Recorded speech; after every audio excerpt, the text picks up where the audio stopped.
Hey, Miami Vineyard, so good to be with you. So good to be with those of you joining us online today, whether you're joining us live or on demand. Hey, can we make some noise and welcome in our online Vineyard family? Come on, show them some love. So my name is Kevin. I'm one of the pastors, and welcome to Super Bowl weekend. So I'm just curious who you might be cheering for later today. So let me see, how many of you might be cheering for the Patriots? Wow, we even got some boos going on. Okay. How many people might be cheering for the Seahawks? Okay, overwhelming audience. How many of you couldn't care less who wins this game? How many of you are cheering for the commercials? And how many of you are looking forward to the halftime show? Okay, I think the halftime wins. With Bunny. Okay, so this weekend we're kicking off a brand new series here at our church called Daniel. And because it's Super Bowl weekend, I thought we'd have a little fun as we get started today. So there are some really famous Daniels in our world right now. And so I'm going to show you a couple pics of some famous Daniels. And when you know who they are, just yell them out. Ready? Here we go. Who's this? Daniel Radcliffe, very good. He plays who? Okay, Harry Potter, okay. Next one, who's this? Black Panther, yes. That's Daniel, anybody know? Kaluuya, Daniel Kaluuya, okay. Next one, who's this? Danny Glover, very good, Danny Glover. Got another one, who's this? Daniel Craig, very good. Daniel Craig, he plays Bond, James Bond. And I got one more famous Daniel for you. Who's this? Okay, Danny Marino, right? Former quarterback of the Miami Dolphins. He was the last quarterback to take the Dolphins to the Super Bowl. They didn't win, but he took them there. Anybody remember the year that the last time the Dolphins been in the Super Bowl? 1985. So 1985. So it's been, if you're doing your math, it's been 41 years since the Dolphins been to the Super Bowl. 41 years. This is why the tagline of this series is called Resilient Faith in Trying Times. For this reason. So, but listen, we are kicking off a series this weekend called Daniel. Not about any of these Daniels, but about a Daniel found in the Bible.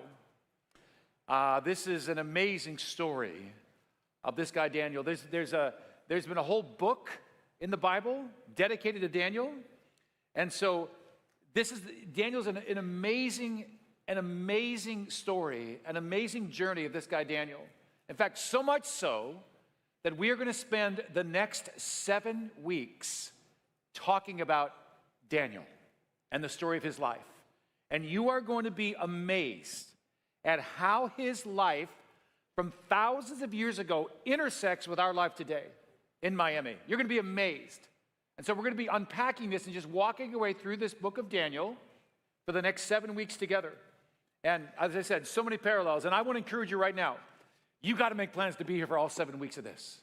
This is going to be a powerful series. We kick it off today with part 1, but it's going to be a powerful series. So whatever you got to do to get here, Uber, Lyft, mother-in-law, whatever it takes, you got to get here. You got to join us. You got to join us for this series. And if you can't make it in person, join us online. And listen, here's my goal. My goal is that this series will not just be informational, but it will be transformational in our lives.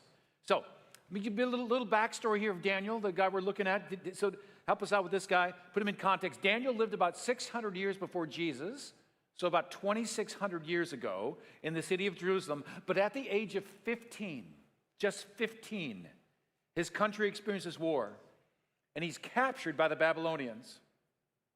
He's taken away from his family. He's taken away from his country. He's taken away from everything he knows, and he's hauled off as a prisoner of war at the tender age of 15. Imagine, he's a freshman in high school. And all this happens to him. Think about it. Now, he doesn't know this, but as his story plays out, he will never see his parents again. He'll never see his family again. He'll never see his homeland of Israel again. And he becomes an immigrant, a forced immigrant, but an immigrant nevertheless. And he would spend the rest of his life living in a foreign, hostile, enemy culture.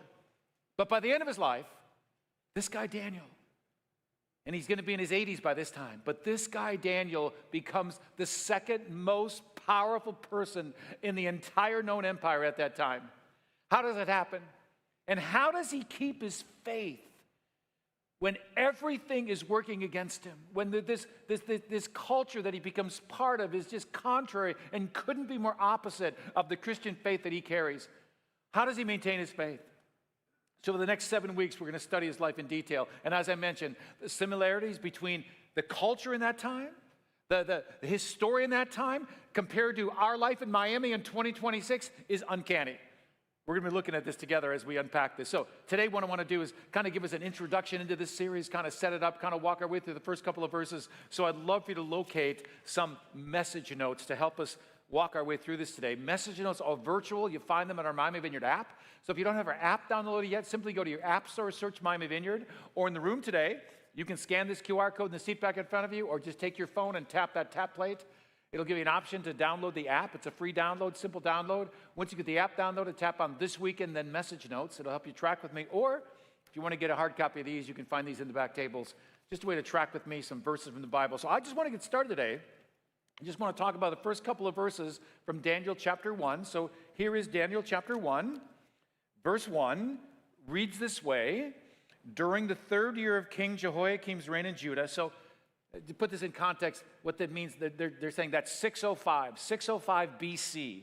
This is when this is happening. So during the 3rd reign of King Jehoiakim's reign in Judah, King Nebuchadnezzar of Babylon. Now, King Nebuchadnezzar is a bad guy. So every time you hear his name, I want you to boo. So here you go, King Nebuchadnezzar. You guys are good, yeah, okay. All right, so when you hear his name, boo. So during the 3rd year of King Jehoiakim's reign in Judah, King Nebuchadnezzar of Babylon. Good, you guys are on it. You guys are on it. He came to Jerusalem and he besieged it. Now let me pause there for a moment. Besieged.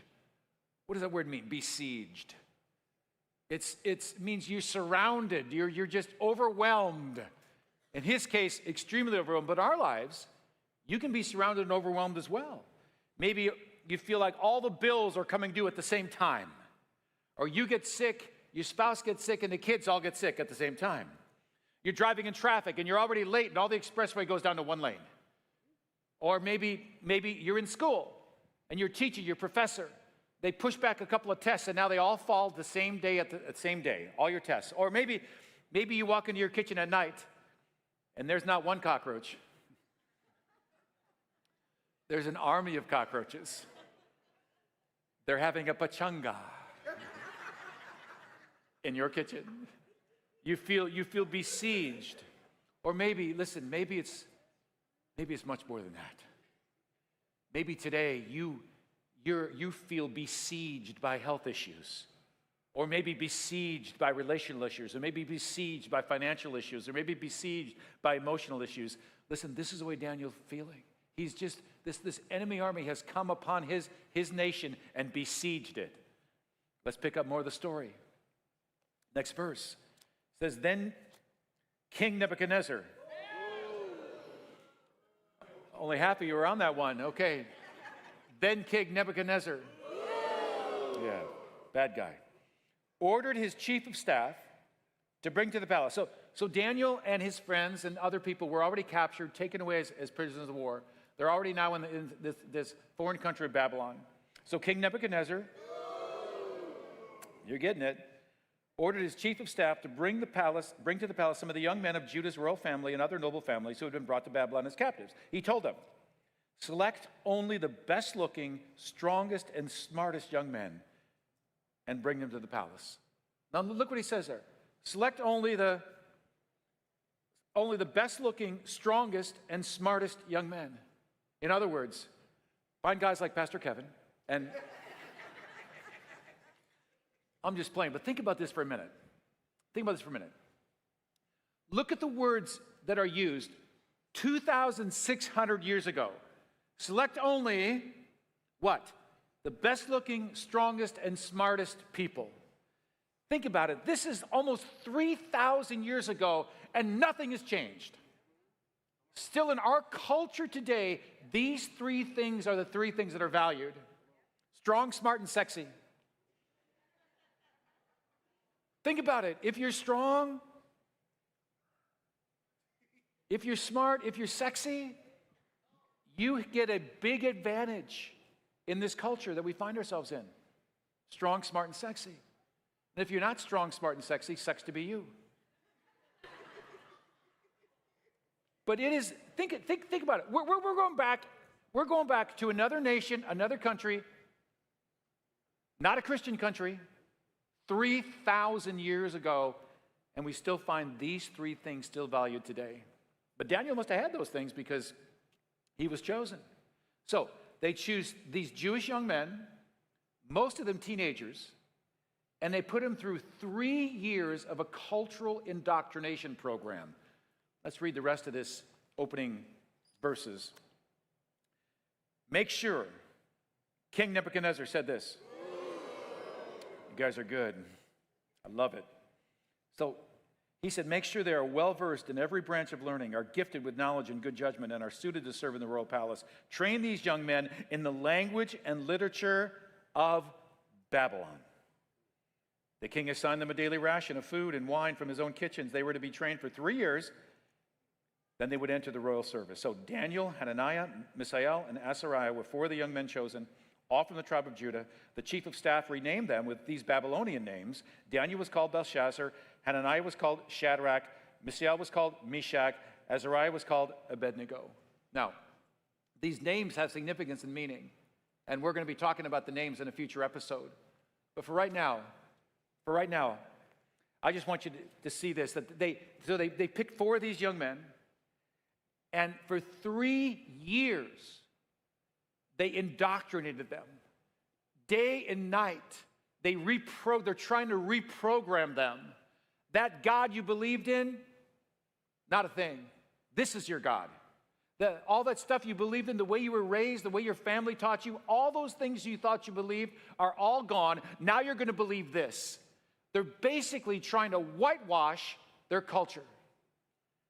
And now they're going to have to, and they said, you're not going to have that cultural and ethnic background anymore. Some of you in this room and online, you know what that feels like to be forced upon you, to have your past and your heritage taken from you. This is why we value cultural diversity here at this church. All these cultures represented here. We're not threatened by them. We value them. We love them. We embrace them. This month is Black History Month. And this month, we are celebrating the contributions of our Black brothers and sisters and how resilient they have been in the face of incredible opposition. Come on, somebody.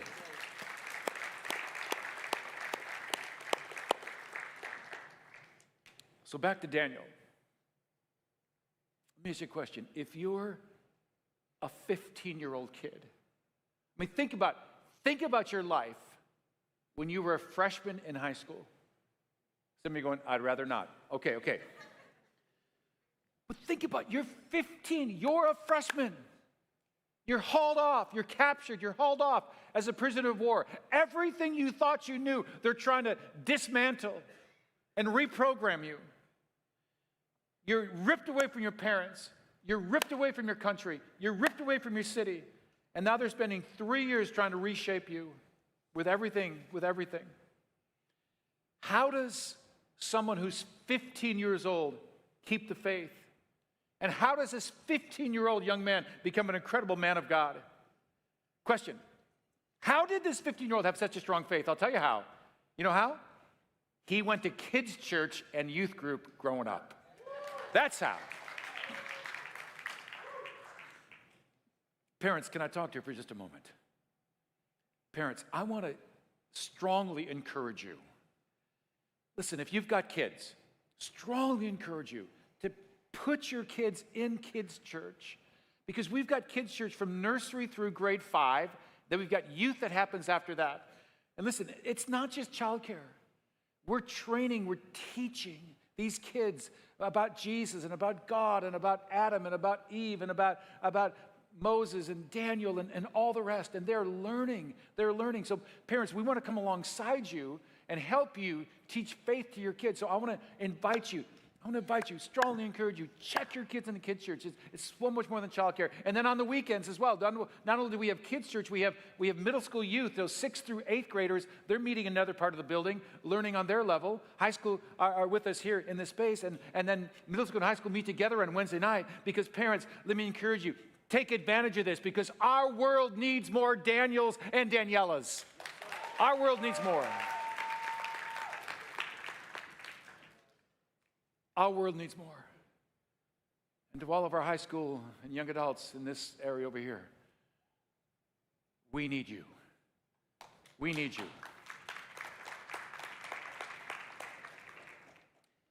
So let's look at this today. And today, and there's a theme that runs through the entire book of Daniel. And basically it goes like this. What do you do when life sucks? Just want to throw it out there. That's the theme. What do you do when life gives you, and when your life is upended, when your world is shaken up by death or divorce or failure or bankruptcy or betrayal or a health issue, or someone did the unthinkable to you? How can you have a resilient faith in trying times? This is the message in the book of Daniel. So today, I'm going to give you 2 things as we get kind of an introduction into this. I'm going to give you 2 truths to remember every day. These are going to take you down the line. 2 truths to remember every day that we get out of these first couple of verses of the book of Daniel. Here we go. Here's truth number 1. If you're taking notes, truth number 1, adversity is inevitable. Meaning, stuff's going to happen. Problems are going to happen. It's just part of life. I mean, look at Daniel's life in the first 7 verses. I mean, his life is completely upended. Notice what Peter says. He says, dear friends, don't be surprised at the fiery trials you are going through as if something strange were happening to you. He's simply saying what we all know to be true. He's saying, listen, shakeups happen. Problems, trials, adversity are a normal part of a broken world. You see, back in the beginning, the very, very beginning, back with Adam and Eve in the Garden of Eden, when Adam and Eve sinned, sin then entered this world. And ever since Adam and Eve, sin has been a part of our world. And we live in a broken world because of sin. Relationships don't work right. Our physical bodies don't work right. We don't have healthy minds. The weather is broken. Politics are broken. Our football team is broken. So we shouldn't expect things to be perfect here on planet Earth. But so many times I hear people say, something goes bad, something happens. Why me? What a better question is, why not me? Because we live in a broken planet. We live in a broken earth. It's one day when Jesus returns, it's going to be perfect again, but it's not perfect now. We live in a broken planet. So people say, why not me? Pastor Kevin, I followed the teachings in this book. Man, I've eaten right. I've done it all right. And still stuff happens. Yes, because we live in a broken world. We live in a broken world. Life happens. In fact, look what Jesus said. Jesus said it this way. Look at the next verse. Jesus said, here on earth, you might have trials. Is that what he said? Here on earth, you what? Yes, you will have trials. You will. It's a part of life. You're going to have trials. He said adversity is going to happen. Problems are going to happen. Trials are going to happen. He said you are going to have times when your world feels like it's thrown upside down. But listen to the rest of that verse. He said, but take heart because I have overcome the world. So, you can have faith and you can have trust. See, what Jesus is saying, listen, your confidence is not in yourself. Your confidence is not in ChatGPT and AI. Your confidence is not in a political party. Your confidence is not in how much money you make or the job you have. Your confidence is in God. That's where your confidence is. But let's be honest. When problems happen, and we go through stuff, what's our first response is what? Is always complaining. Why me? Why me? Why me? Complaining. Right? And then we try to figure out who's to blame. I got to figure out something to blame about this. But as long as you're trying to fix the blame, you can never fix the problem. So, I want to invite you, I want to offer something to you today. Instead of saying, why me, I want to give you two other words to say. Now, you might say, why me, because that's a knee-jerk reaction. That's what we do as human beings, why me? But when you catch yourself say, why me, switch it and say these two words instead. Instead of saying, why me, say, what now? What now? Because here's what now does. What now puts us on a journey of faith. What now says, I'm going to step into my faith. I'm going to step into what Jesus said, that in this world you will have trouble, but take heart. I have overcome the world. We're stepping into that. We're walking into that. What now? What now is taking a step in faith. So instead of why me, say what now? What now is forward thinking, and what now is faith filled. I want you to see this equation coming up here on screen. Problems are always opportunities. Every problem you have is an opportunity in your life. I know it may not seem that way, may not look that way, but I'm telling you, if we will change our perspective, every problem is an opportunity for God to show up and to show off. That's the kind of God we serve. Look at this next verse, Romans 8:28, and we know that God causes everything to work together for the good. Now pause there for a moment. Notice what that verse does not say. That verse does not say that God causes everything. God does not cause everything. God is incapable of evil. God does not cause sin. He's incapable of that. But God can cause all those things to work together for the good of those who love God and are called according to his purpose for them. Because only God can turn crucifixions into resurrections. That's God. That's the God we serve. So regardless of the source of your trials or your problems or your adversity, I lost my job, I can't get married, my friend betrayed me, I have this unfulfilled dream. Regardless of your situation, God can take it and use it for good, because that's the kind of God we serve. So two truths we're going to remember every day, right? Truth number one, adversity is inevitable. Stuff's going to happen. But notice truth number two, but God is masterful. But God is masterful. We just looked at Romans 8:28, but God can take the stuff, the issues, the problems, the broken pieces. Some of you got some broken pieces today. The injustices, and some of you have had to face some injustices that you should never have had to face. God can take those broken pieces. God can take the injustices, and he can use them for good in our lives. Why? Because he is the master. But God is masterful. I'm sure every one of us in this room can remember COVID. Remember COVID? So COVID, it's almost like the anniversary of COVID, because COVID, we started hearing about it in the month of February back in 2000. But in the month of March, everything just shut down. Can you believe this? COVID was 6 years ago. For some of you, it feels like it was like last year. 6 years ago, COVID happened. And COVID was this crazy time when we're like, no one knew what it was. Like we're just trying to figure this thing out. And almost overnight, the world shut down. Almost overnight.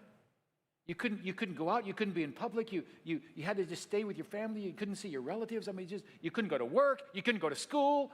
Remember, some of your parents remember at-home learning? Remember that? You're going, thank God we're not doing that anymore.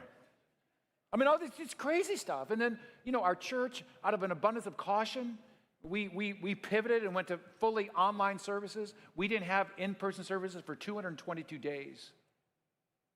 And I just want to say, Miami Vineyard, for those of you who are with us back in 2020, during that time, and you made this pivot with us, and you kept supporting this church with your faithful generosity and faithful tithing, can I say thank you, because you kept this church afloat during this time. Give yourself some love. Come on, give yourself some love during that time, Miami Vineyard. But something happened in this season of COVID, and for lots of people in this country and beyond this country, because everything just shut down. Like, your whole life changed. You weren't taking the kids to practice anymore. You weren't taking them to school. You weren't going to work for most people. And it was just like people had an opportunity to kind of look at their lives and kind of reassess and say, do I want to do this the rest of my life with my life? Are there some other priorities I want to maybe take advantage of? And so lots of changes for lots of people. And some of those changes happen here at this church. Back in 2021, in the midst of COVID, we just started meeting back together in in-person services. And not because of this church, but because of just various reasons, 5 of our pastors all decided they were going to relocate other cities or do something else. All 5 of them within the 6 months of each other. And some of you, if you were around that time, you might remember on a Wednesday night, we invited the church to come out and join us here on a Wednesday night. And on this stage, I lined up all 5 of those pastors and myself. And one by one, they shared their story with the congregation about why they're going. And again, not related to this church, just life and things and moving with family, different things happen.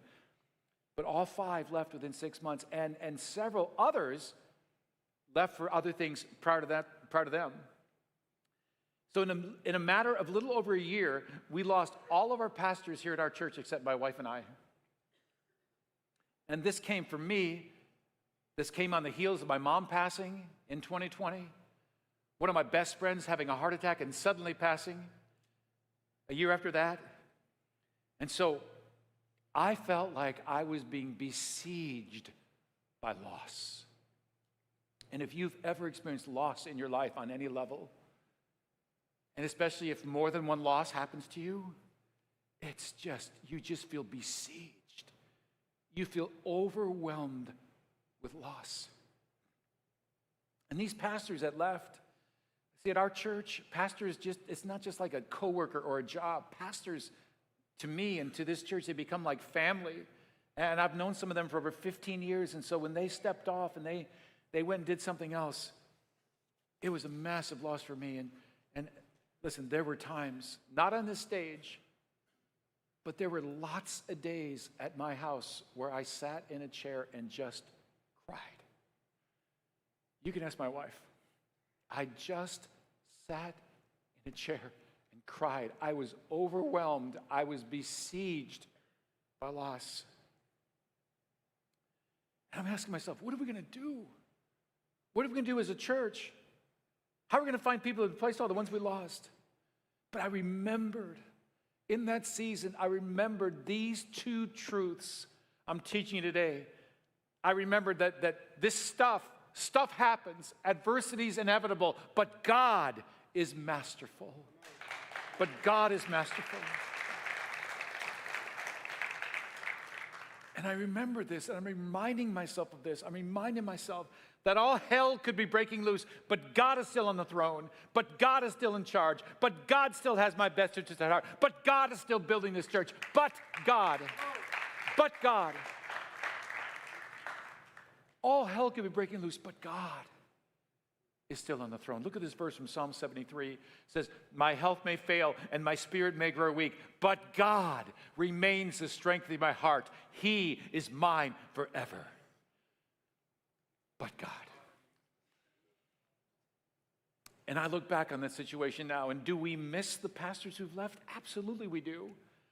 But look what God has done now, and look at the new pastors he's raised up here in our church. Come on, let's show some love to these new pastors that he's raised up here in our church.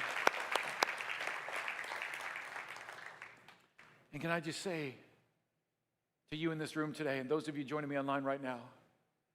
Some of you, you're going through it right now. You're in it. You're besieged by something, maybe much, much worse than what I just described for myself back in 2020. You're besieged. Stuff is happening. You got stuff going on in your life.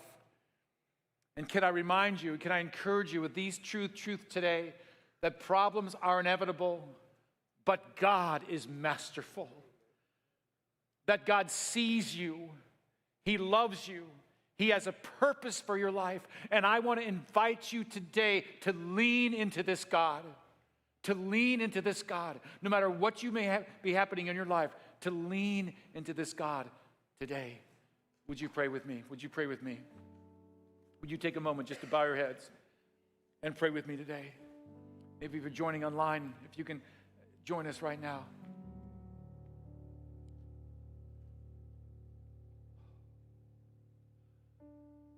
God,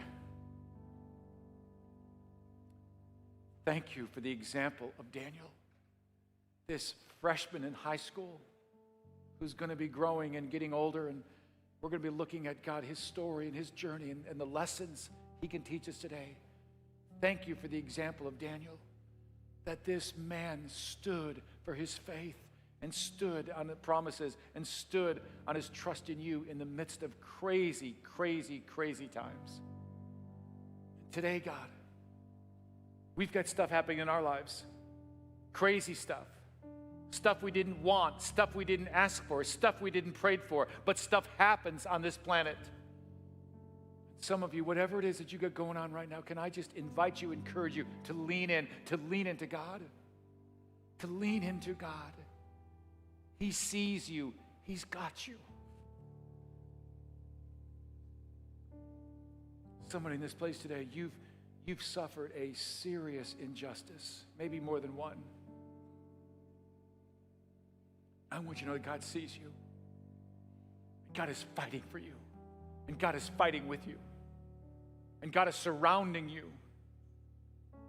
with his angels. And this church is standing with you, praying with you and fighting for you. Some of you, no matter what it is that you're experiencing right now, can I encourage you, can invite you to lean into God, to lean into God. His presence is here in this place today, to lean into God.